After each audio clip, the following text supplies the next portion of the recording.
Coucou les petits loulous. Aujourd'hui, Émilie lit 24 belles histoires pour attendre Noël.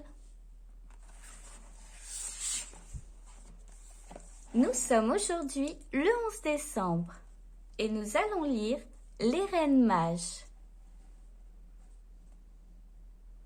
Tout le monde connaît l'histoire des rois mages. Ils virent une étoile se lever et la suivirent jusqu'à l'étable où Jésus était né. Puis ils se prosternèrent devant lui pour offrir de l'or, de la myrrhe et de l'encens. Vous la connaissez sûrement. Eh bien, mon papy la raconte autrement. Ce soir-là, Gaspard, Melchior et Balthazar se sont donné rendez-vous aux portes du désert pour le grand départ.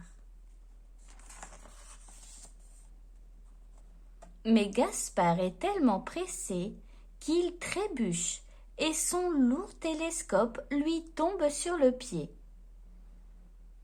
Le pauvre ne peut plus marcher. Il demande donc à sa femme de le remplacer.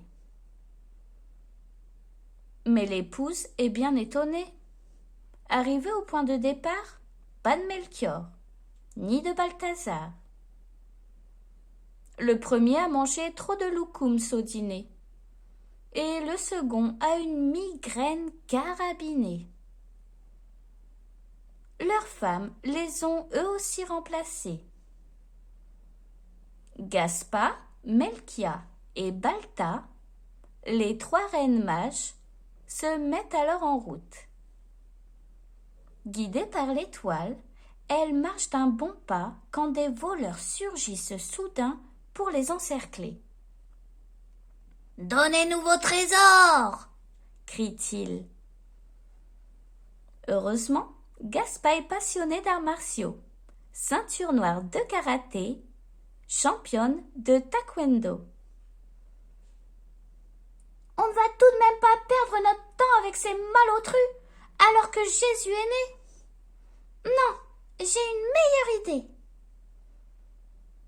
Une prise de judo et 3 cris de kung-fu plus tard, les voleurs sont à terre, immobilisés.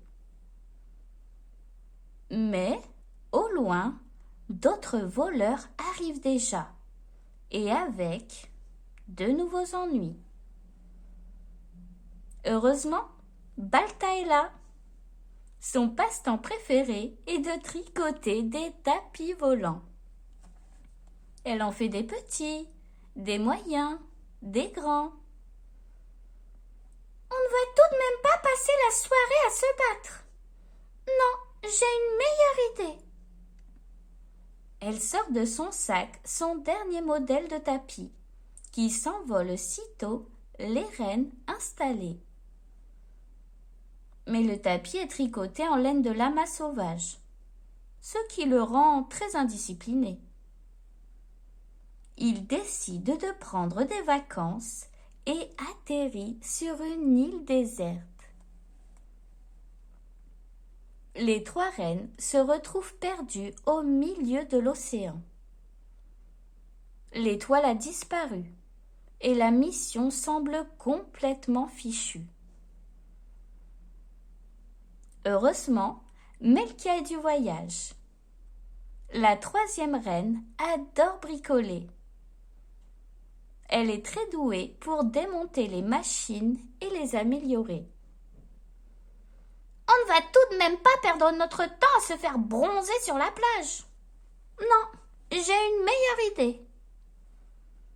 Elle court chercher du bois pour construire un radeau. Puis, elle se met à bricoler son sèche-cheveux qui se transforme bientôt en moteur de hors-bord. Enfin, elle sort son téléphone portable, qu'elle ne quitte jamais. Avec le GPS, pour se repérer n'importe où sur Terre, elle localise vite fait l'étoile et les trois reines partent à toute vitesse sur le radeau de course.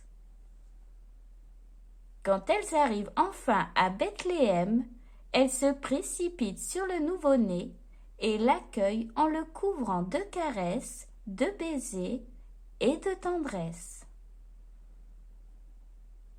Mon papy a sûrement beaucoup d'imagination. Mais moi, je préfère sa version.